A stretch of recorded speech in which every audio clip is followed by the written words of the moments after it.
Lamentation. Chapitre 1. Hélas, elle est assise bien seule maintenant, la ville autrefois si peuplée. Oui, elle est devenue comme une veuve, elle qui était si peuplée parmi les nations. Elle est aujourd'hui contrainte au travail forcé, elle qui était une princesse parmi les provinces. La nuit, elle pleure abondamment, et des larmes inondent ses joues. Aucun de ses amants n'est là pour la consoler. Tous ses compagnons l'ont trahie, ils sont devenus ses ennemis. Juda est allée en exil, malheureuse et contrainte à un dur esclavage. Elle est obligée d'habiter parmi les nations. Elle ne trouve pas d'apaisement. Tous ses persécuteurs l'ont rattrapée alors qu'elle était frappée par le malheur. Les routes qui mènent à Sion sont en deuil parce que plus personne ne vient aux fêtes. Toutes ses portes sont en ruine, ses prêtres poussent des soupirs, ses vierges sont profondément attristées. Elle éprouve une angoisse terrible. Ses adversaires sont maintenant son maître. Ses ennemis vivent sans inquiétude. En effet, Jéhovah lui a fait subir le chagrin à cause de ses nombreuses transgressions. Ses enfants sont allés en captivité, poussés par l'adversaire. La fille de Sion a perdu toute sa splendeur. Ses princes sont comme des cerfs qui n'ont pas trouvé de pâturage, et ils marchent épuisés devant celui qui les poursuit. Maintenant qu'elle est malheureuse et sans foyer, Jérusalem se souvient de toutes les choses précieuses qu'elle possédait autrefois. Quand son peuple est tombé entre les mains de l'adversaire et que personne ne lui est venu en aide, les adversaires l'ont vu et ils ont ri de son écroulement. Jérusalem a commis des péchés graves. C'est pourquoi elle est devenue quelque chose de dégoûtant. Tous ceux qui l'honoraient la traitent maintenant avec mépris, car ils l'ont vue complètement nue. Elle gémit, elle se détourne, honteuse. Son impureté a taché sa robe. Elle n'a pas réfléchi à son avenir. Sa chute a été stupéfiante. Elle n'a personne pour la consoler. Ô Jéhovah, vois ma détresse, car l'ennemi se vante de sa victoire. L'adversaire a mis la main sur tous les trésors qu'elle possédait. En effet, elle a vu des nations entrer dans son sanctuaire, ces nations dont tu avais dit qu'elles ne devaient pas se rassembler avec ton peuple. Tous ses habitants poussent des soupirs, ils cherchent du pain. Pour survivre, ils ont dû échanger leurs choses précieuses contre quelque chose à manger.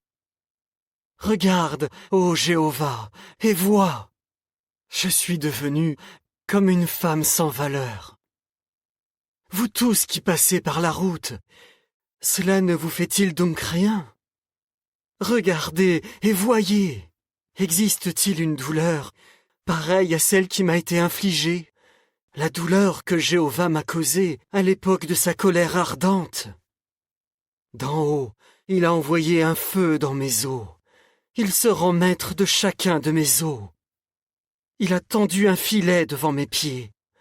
Il m'a forcé à revenir en arrière. Il a fait de moi une femme seule. Tout au long du jour, je suis malade. De sa main, il a assemblé mes transgressions pour en faire un joug et il les a attachées à mon cou. Elles ont été posées sur mon cou et je n'ai plus de force. Jéhovah m'a livré aux mains d'hommes auxquels je ne peux pas résister. Jéhovah a enlevé tous les guerriers puissants que j'avais chez moi. Il a rassemblé des soldats contre moi pour écraser mes jeunes hommes. Dans le pressoir à vin, Jéhovah a piétiné la Vierge, la fille de Juda. Voilà pourquoi je pleure. Mes yeux ruissellent de larmes. En effet, tous ceux qui pourraient me consoler et me redonner courage sont loin de moi. Mes fils ont perdu tout espoir, car l'ennemi a triomphé. Sion a tendu les mains, mais elle n'a personne pour la consoler. Les adversaires de Jacob sont tous autour de lui. Ils ont reçu de Jéhovah l'ordre de l'attaquer. Jérusalem est devenue pour eux quelque chose de dégoûtant. Jéhovah est juste, car c'est contre ses ordres que je me suis rebellé. Écoutez, vous tous, peuple, et voyez ma douleur. Mes vierges et mes jeunes hommes sont allés en captivité. J'ai appelé mes amants, mais ils m'ont trahi. Dans la ville, mes prêtres et mes anciens sont morts pendant qu'ils cherchaient de la nourriture pour survivre. Regarde, ô Jéhovah, je suis dans une grande détresse. J'ai l'estomac noué, j'ai le cœur retourné, car j'ai vraiment été rebelle. Dehors, l'épée cause le deuil. Dans la maison aussi, il y a la mort. On m'a entendu pousser des soupirs. Je n'ai personne pour me consoler. Tous mes ennemis ont appris mon malheur. Ils sont contents, parce que c'est toi qui l'as provoqué. Mais tu feras venir le jour que tu as proclamé, le jour où ils deviendront comme moi. Que toute leur méchanceté soit dévoilée devant toi. Traite-les durement, tout comme tu m'as traité durement à cause de toutes mes transgressions. Car mes soupirs sont nombreux et mon cœur est malade. Chapitre 2. Hélas, Jéhovah a couvert la fille de Sion du nuage de sa colère. La beauté d'Israël, il l'a jetée du ciel sur la terre. Il ne s'est pas souvenu de son marchepied à l'époque de sa colère. Jéhovah a détruit sans pitié toutes les habitations de Jacob. Dans sa fureur, il a démoli les fortifications de la fille de Juda. Il a jeté à terre et a profané ses princes et le royaume. Dans sa colère ardente, il a privé Israël de sa force. Il a retiré sa main droite quand l'ennemi s'est approché. Et dans Jacob, il a continué de brûler comme un feu qui dévore tout ce qui se trouve autour de lui. Il a tendu son arc comme le ferait un ennemi, et sa main droite se tient prête à attaquer comme un adversaire. Sans relâche, il a tué tous ceux qui charmaient les yeux, et il a déversé sa fureur comme un feu dans la tente de la fille de Sion. Jéhovah est devenu comme un ennemi. Il a englouti Israël. Il a englouti toutes ses tours. Il a détruit toutes ses fortifications. Et chez la fille de Juda, il fait abonder le deuil et les gémissements. Il ravage sa hutte comme si c'était une cabane dans un jardin. Il a mis fin à sa fête. Jéhovah a fait oublier les fêtes et les sabbats dans Sion. Et dans sa vive indignation, il n'a de considération ni pour les rois ni pour les prêtres. Jéhovah a rejeté son autel. Il a repoussé avec mépris son sanctuaire. Il a livré les murs des tours fortifiées de Sion aux mains de l'ennemi. De grands cris ont retenti dans la maison de Jéhovah comme lors d'un jour de fête. Jéhovah a décidé de détruire la muraille de la fille de Sion. Il a tendu la corde à mesurer. Il n'a pas empêché sa main de provoquer la destruction. Il plonge dans le deuil, le rempart et la muraille. L'un et l'autre ont perdu toute force. Ses portes se sont enfoncées dans le sol. Il a détruit et brisé ses barres. Son roi et ses princes sont dispersés parmi les nations. Il n'y a plus de loi. Même ses prophètes ne trouvent pas de vision venant de Jéhovah. Les anciens de la fille de Sion sont assis par terre, en silence. Habillés avec de la toile de sac, ils se jettent de la poussière sur la tête.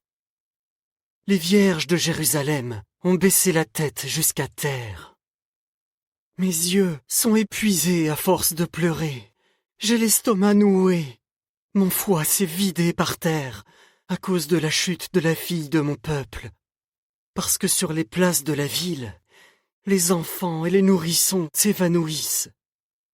Sans arrêt, ils demandent à leur mère « Où y a-t-il quelque chose à manger ou à boire ?» Alors que sur les places de la ville, ils s'évanouissent comme un blessé. Alors que dans les bras de leur mère, ils meurent lentement. Quel exemple pourrais-je te citer? Ou à quoi pourrais-je te comparer, ô fille de Jérusalem? À quoi pourrais-je te comparer pour te consoler, ô Vierge, fille de Sion? Car ton désastre est aussi étendu que la mer. Qui peut te guérir? Les visions que tes prophètes ont eues pour toi étaient mensongères et sans valeur, et ils n'ont pas révélé ta faute pour t'éviter la captivité. Au contraire, ils ne voyaient en vision pour toi que des déclarations mensongères et trompeuses. Tous ceux qui passent sur la route t'applaudissent avec mépris. Ils sifflent, stupéfaits, et secouent la tête en voyant la fille de Jérusalem. Ils disent « Est-ce bien la ville dont on disait « Elle est d'une beauté parfaite, elle fait la joie de toute la terre ».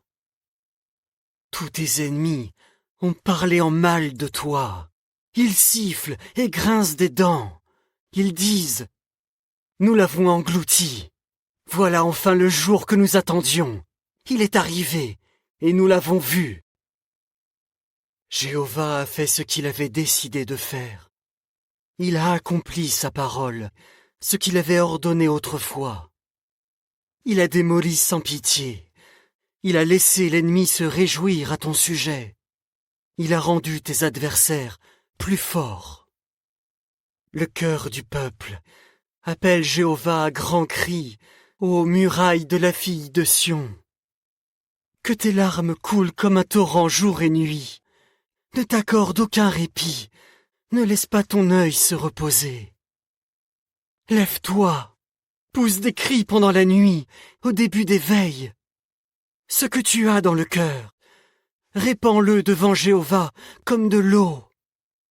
Élève tes mains vers lui pour la survie de tes enfants, qui s'évanouissent à tous les coins de rue à cause de la famine.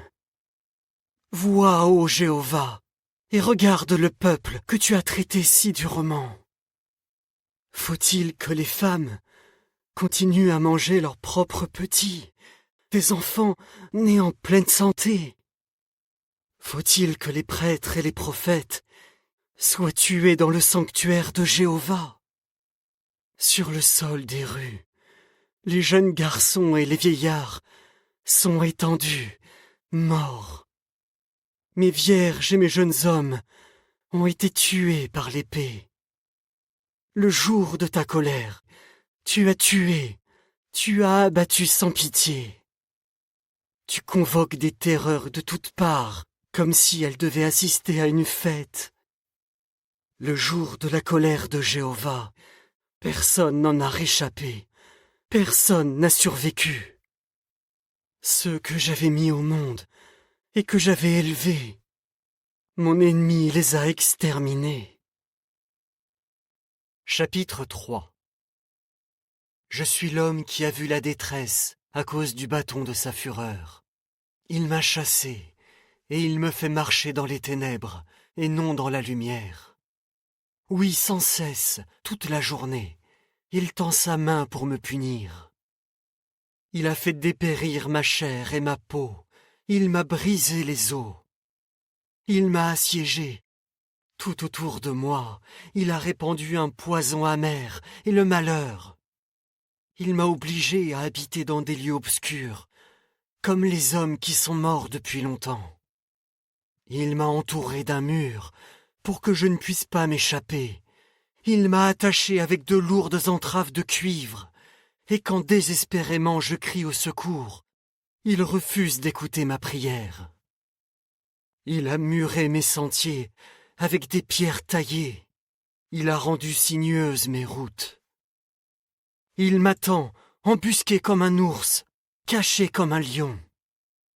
Il m'a forcé à quitter les sentiers, et il m'a déchiqueté. Il a fait de moi un homme seul. Il a tendu son arc, et il me dresse comme cible pour sa flèche. Il a transpercé mes reins avec les flèches de son carquois. Tous les peuples me ridiculisent. Toute la journée, ils se moquent de moi dans leurs chansons. Il m'a rempli de choses amères, et il m'a abreuvé d'absinthe. Il me brise les dents avec du gravier. Il m'a enfoncé dans la cendre. Tu me prives de toute paix. J'ai oublié ce qui est bon. C'est pourquoi je dis, ma splendeur s'est évanouie, et je n'attends plus rien de Jéhovah. Rappelle-toi que je suis malheureux et sans abri. Souviens-toi de l'absinthe et du poison amer. Oui, tu te souviendras, et tu te baisseras vers moi. Je repense à cela, c'est pourquoi j'attendrai patiemment. C'est grâce à l'amour fidèle de Jéhovah que nous n'avons pas disparu, car ces expressions de miséricorde ne prennent jamais fin, elles se renouvellent chaque matin. Ta fidélité est immense. J'ai dit, Jéhovah est mon héritage, c'est pourquoi je l'attendrai patiemment. Jéhovah est bon envers celui qui espère en lui, envers celui qui le cherche sans relâche. Il est bon d'attendre en silence que Jéhovah sauve. Il est bon pour l'homme d'affronter des difficultés pendant sa jeunesse. Qu'il s'asseye seul et garde le silence quand Dieu lui en fait subir. Qu'il se prosterne, qu'il mette sa bouche dans la poussière. Peut-être y a-t-il encore de l'espoir. Qu'il tende la joue à celui qui le frappe. Qu'il se laisse accabler d'insultes. Car Jéhovah ne nous rejettera pas pour toujours. Même s'il a causé du chagrin, il fera également miséricorde, poussé par l'immensité de son amour fidèle. Car il n'y a dans son cœur aucune volonté d'affliger ou de peiner les fils des hommes. Quelqu'un écrase-t-il tous les prisonniers de la terre sous ses pieds? Quelqu'un prive-t-il un homme de justice en présence du Très-Haut? Quelqu'un fait-il du tort à un homme dans son procès? Jéhovah ne supporte pas cela. Qui donc peut dire une chose et faire qu'elle se produise si Jéhovah n'en a pas donné l'ordre? De la bouche du Très-Haut ne sortent pas en même temps des choses mauvaises et des choses bonnes. Quelqu'un osera-t-il se plaindre des conséquences de son péché? Examinons et scrutons notre conduite et revenons à Jéhovah. En même temps que nos mains, élevons nos cœurs vers Dieu qui est dans le ciel. Nous avons péché et nous nous sommes rebellés et tu ne nous as pas pardonné. Avec colère, tu nous as barré tout accès et tu nous as poursuivis et tués sans pitié. Avec un nuage, tu as barré tout accès à toi pour que notre prière ne passe pas.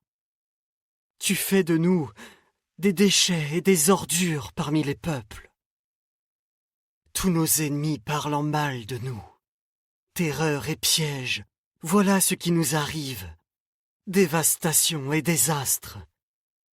Des ruisseaux d'eau coulent de mes yeux à cause du désastre de la fille de mon peuple. Mes yeux pleurent sans cesse, sans répit, jusqu'à ce que Jéhovah regarde et voie depuis le ciel. Mes yeux me causent du chagrin quand ils voient ce qui est arrivé à toutes les filles de ma ville. Sans raison, mes ennemis m'ont chassé comme on chasse l'oiseau. Ils ont réduit ma vie au silence dans la fosse. Sans cesse, ils m'ont lancé des pierres. Les eaux sont montées plus haut que ma tête, et j'ai dit, « Je suis perdu. » Ô Jéhovah, j'ai crié ton nom depuis les profondeurs de la fosse. Écoute ma voix, ne ferme pas l'oreille à mon appel à l'aide, à ma demande de soulagement. Le jour où je t'ai appelé, tu t'es approché. Tu as dit, « N'aie pas peur. » Tu as défendu ma cause, ô Jéhovah, tu as racheté ma vie. Tu as vu, ô Jéhovah, le tort qui m'est fait. S'il te plaît, rends-moi justice. Tu as vu toute leur soif de vengeance, tout leur complot contre moi. Tu as entendu leurs insultes, ô Jéhovah, tout leur complot contre moi, ce que disent les lèvres de mes adversaires, ce qu'ils chuchotent à mon sujet toute la journée. Regarde-les, qu'ils s'asseyent ou qu'ils se lèvent, ils se moquent de moi dans leurs chansons. Tu leur rendras ce qu'ils méritent, ô Jéhovah, pour leurs actions. Tu rendras leur cœur obstiné. Voilà de quelle malédiction tu les frapperas.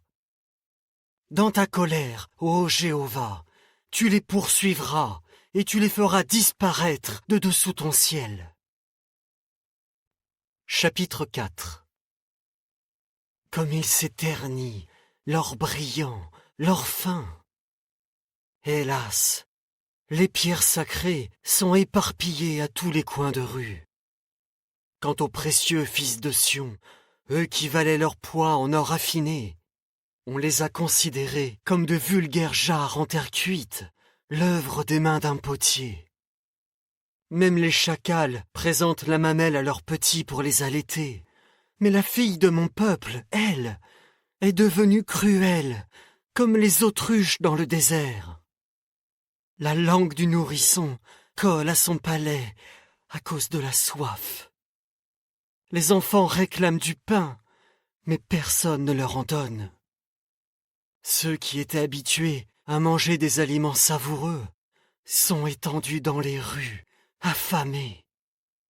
Ceux qui ont grandi, habillés de vêtements écarlates, saisissent des tas de cendres. La punition de la fille de mon peuple est plus grande que la punition de Sodome, qui a été renversée en un instant, sans aucune main pour la secourir. Ces Naziréens étaient plus purs que la neige, plus blancs que le lait. Ils avaient le teint plus rose que les coraux, ils brillaient comme des saphirs. Leur aspect est devenu plus sombre que la suie. On ne les reconnaît pas dans les rues. Leur peau s'est ratatinée sur leurs os, elle est comme du bois sec.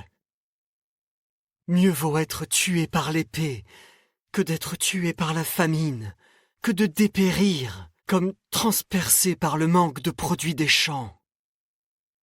Des femmes compatissantes ont fait cuire leurs enfants de leurs propres mains.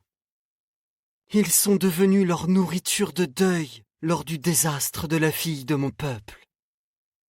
Jéhovah a exprimé sa fureur et il a déversé sa colère ardente. Il allume dans Sion un incendie qui en consume les fondations. Ni les rois de la terre, ni aucun de ses habitants ne croyaient que l'adversaire et l'ennemi entreraient par les portes de Jérusalem. Cela est arrivé à cause des péchés de ses prophètes, des fautes de ses prêtres, qui ont fait couler le sang des justes au milieu de la ville. Ils ont erré comme des aveugles dans les rues. Parce qu'ils sont souillés de sang, personne ne peut toucher leurs vêtements. On leur crie « Allez-vous-en, impurs! Allez-vous-en! Allez-vous-en! Ne nous touchez pas !» Car ils sont devenus des gens sans abri, et ils errent ici et là. On a dit parmi les nations « Ils ne peuvent pas rester ici avec nous. Jéhovah lui-même les a dispersés. Il ne les regardera plus avec bienveillance. Les hommes n'auront aucun respect pour les prêtres, aucune considération pour les anciens. Aujourd'hui encore, Nos yeux sont épuisés d'avoir guetté en vain si quelqu'un viendrait nous aider. Nous avons guetté en espérant l'aide d'une nation qui ne pouvait pas nous sauver. À chaque fois que nous faisions un pas, ils nous pourchassaient, si bien que nous ne pouvions plus nous aventurer sur les places de notre ville. Notre fin s'est approchée. Nos jours sont achevés, car notre fin est venue. Nos poursuivants ont été plus rapides que les aigles dans le ciel. Ils nous ont traqués sur les montagnes. Ils nous ont tendu une embuscade dans le désert. Ils ont pris dans leur grande fosse, loin de Jéhovah, lui qui était le souffle de nos narines, lui dont nous disions « À son ombre, nous vivrons parmi les nations ». Exulte et réjouis-toi, ô fille d'Édom, toi qui habites au pays d'Ouz. Mais à toi aussi, on passera la coupe. Tu t'enivreras et tu te montreras complètement nu. Ô fille de Sion, la punition pour ta faute a pris fin. Il ne t'emmènera plus en exil. Mais il s'occupera de ta faute, ô fille d'Édom. Il dévoilera tes péchés. Chapitre 5. Ô Jéhovah, rappelle-toi ce qui nous est arrivé. Regarde et vois notre humiliation. Notre héritage a été transféré à des inconnus, nos maisons à des étrangers. Nous sommes devenus des orphelins, nous n'avons plus de père, nos mères sont comme des veuves. Pour boire notre eau, nous sommes obligés de payer, et notre bois, il nous faut l'acheter. Nos poursuivants nous ont presque rattrapés. Nous sommes fatigués, mais on ne nous accorde aucun repos. Nous tendons la main vers l'Égypte et la Syrie pour obtenir assez de pain à manger. Nos ancêtres qui ont péché ne sont plus, mais nous devons porter leurs fautes. À présent, des serviteurs sont nos maîtres, et il n'y a personne pour nous arracher de leurs mains. À cause des hommes armés du désert, nous risquons notre vie pour aller chercher notre pain. Notre peau est devenue aussi brûlante qu'un four à cause des douleurs que provoque la faim. Ils ont humilié les femmes d'Ancien, les vierges dans les villes de Juda. Ils ont pendu des princes par une seule main et traité sans respect les anciens. Les jeunes hommes portent le moulin à bras et les garçons trébuchent sous le poids des fardeaux de bois. Les anciens ne sont plus à la porte de la ville. Les jeunes hommes ne jouent plus de musique. La joie a quitté nos cœurs. Notre danse s'est changée en deuil. La couronne est tombée de notre tête. Malheur à nous, car nous avons péché. À cause de cela, notre cœur est malade. Et à cause de ces choses, nos yeux sont affaiblis. À cause du mont Sion, devenu un endroit désert où rôdent les renards.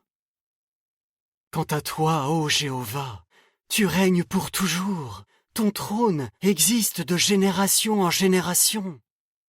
Pourquoi nous oublierais-tu pour toujours? Pourquoi nous abandonnerais-tu si longtemps?